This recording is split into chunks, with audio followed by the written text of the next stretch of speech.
Good morning, students. This is the third part of English Reader, Chapter 1, Tom Whitewashes. So, in last video, we have learned that Tom begins the task of whitewashing. After doing some times, he sat down on a tree box and suddenly he saw Jim.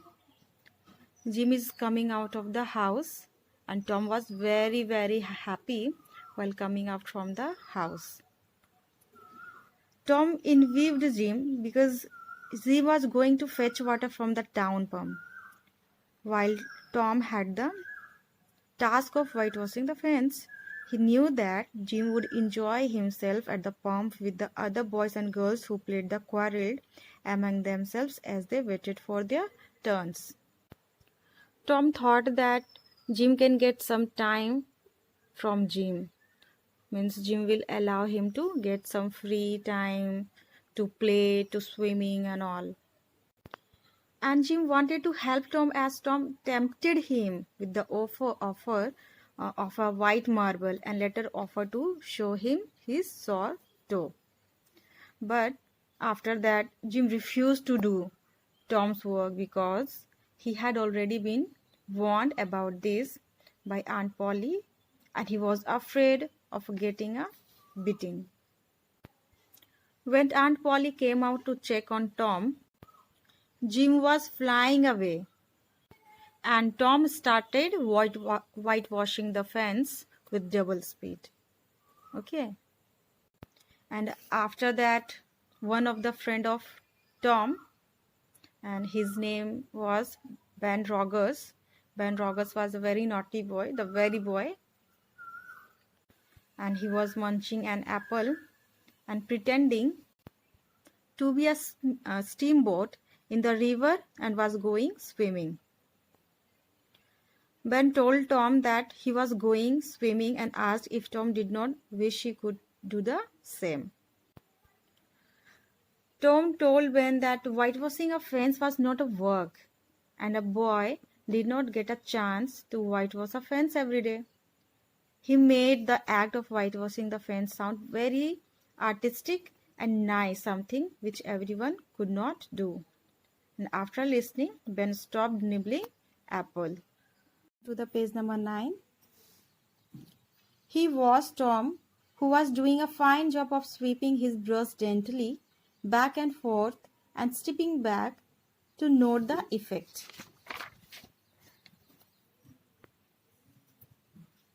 He added a touch here and there and looked totally absorbed in his work.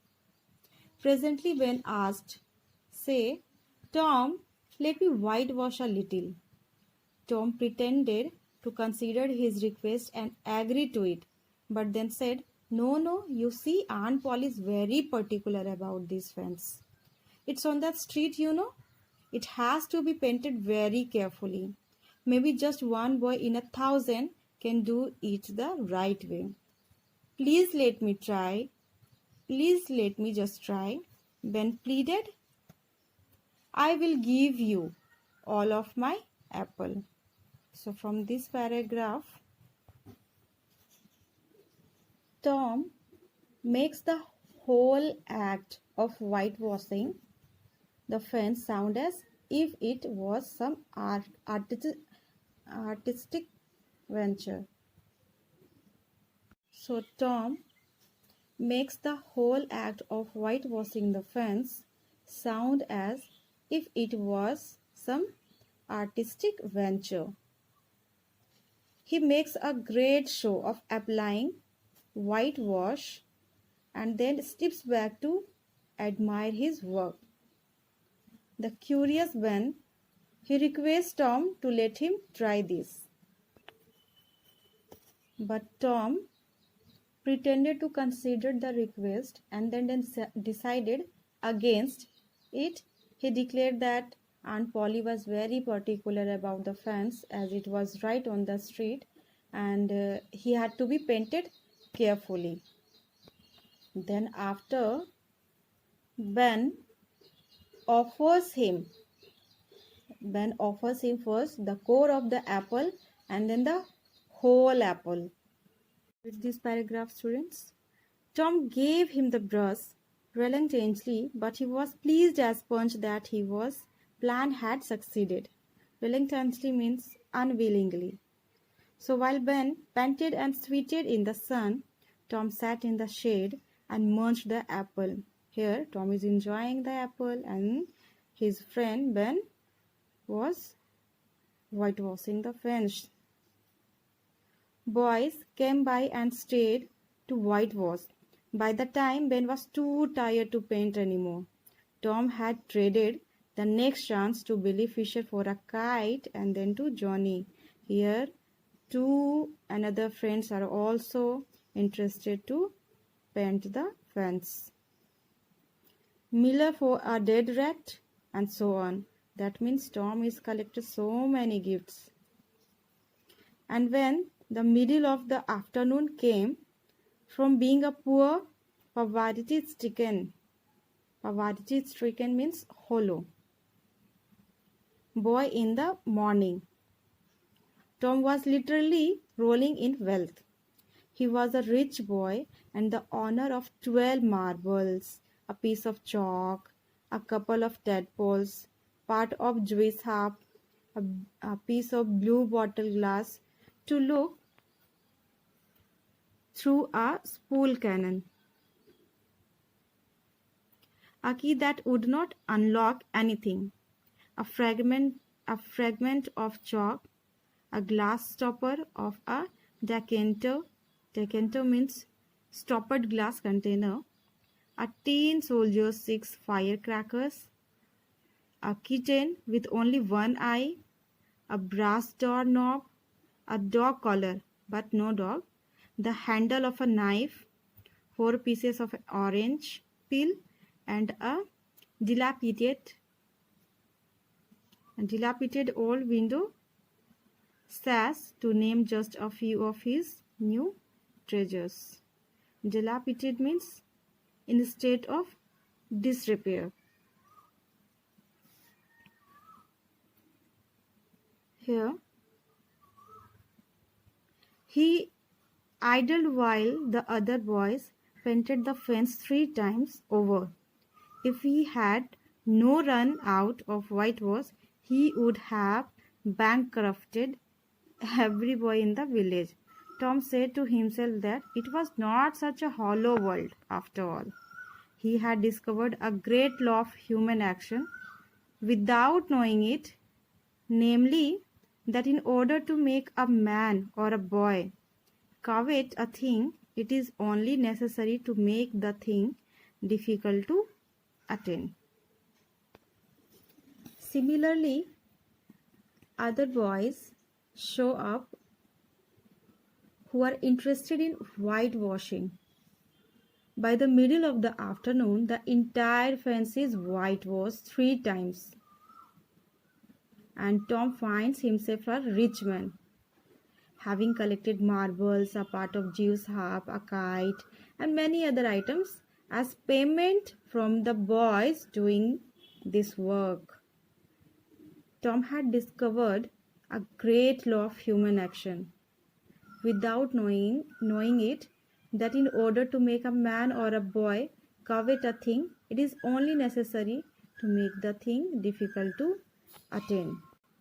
So, the narrator described the experiences of the boys interspersed with occasional social commentary.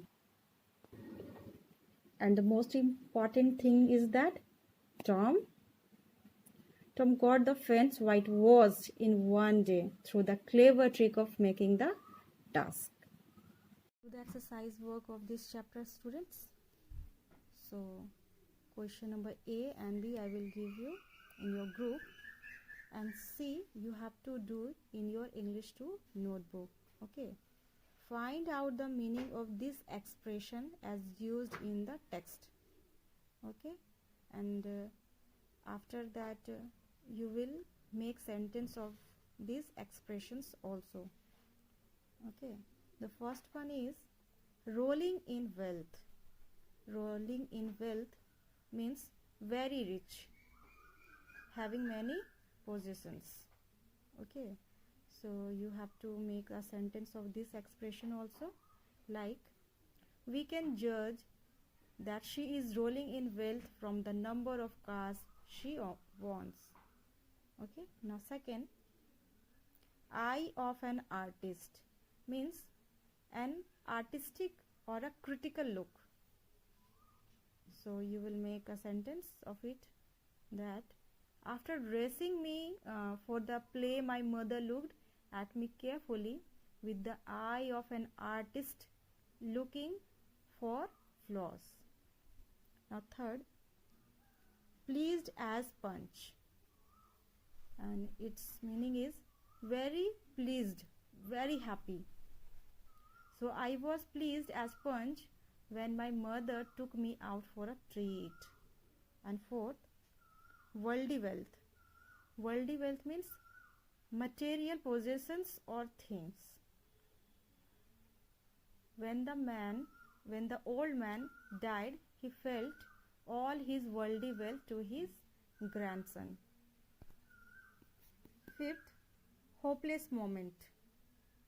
Hopeless moments means a moment when all hope is lost.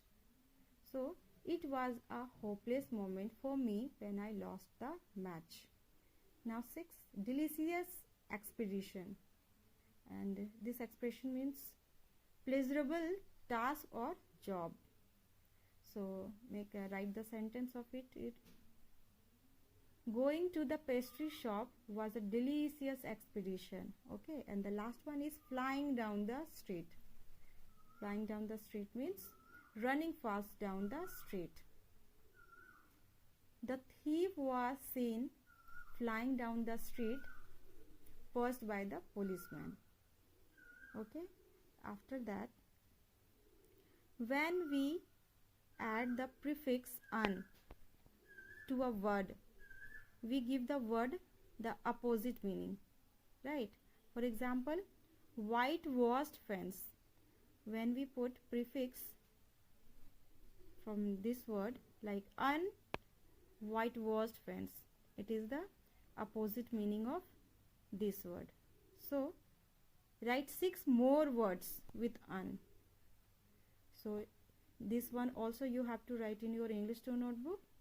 The first one is unlawful, second unhelpful, third unworthy, fourth unhappy, fifth unhealthy, sixth unwell, and so on. Now the next, E, read the story carefully and from the story name 6. So you know very well that proper nouns, there are 6-7 characters in this story. So you can write Tom, Jim, Aunt Polly, Ben, Johnny, Belly Fisher, and Sid also. Okay, according to your perception you will write here. And the common nouns are bottle, kitten, school, street, boy, girls. Now question number F. Many adjectives can be changed into adverbs by adding ly. If the adjective ends in y, we changed the y to I before adding ly. For example, dainty. Okay, and here we remove y and we put I ly. That means daintily. This is the form of adverb and this is the adjective. So now convert these adjectives into adverbs. First, easy.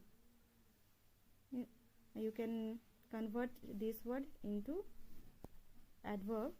Easily, happy, happily, lucky, luckily, angry, angrily, greedy, greedily, merry, merrily, steady, steadily, and sleeping, sleepily. So question number C and D you have to do in your English 2 notebook, and rest of the parts you will write on your book also. Okay, till then, have a nice day.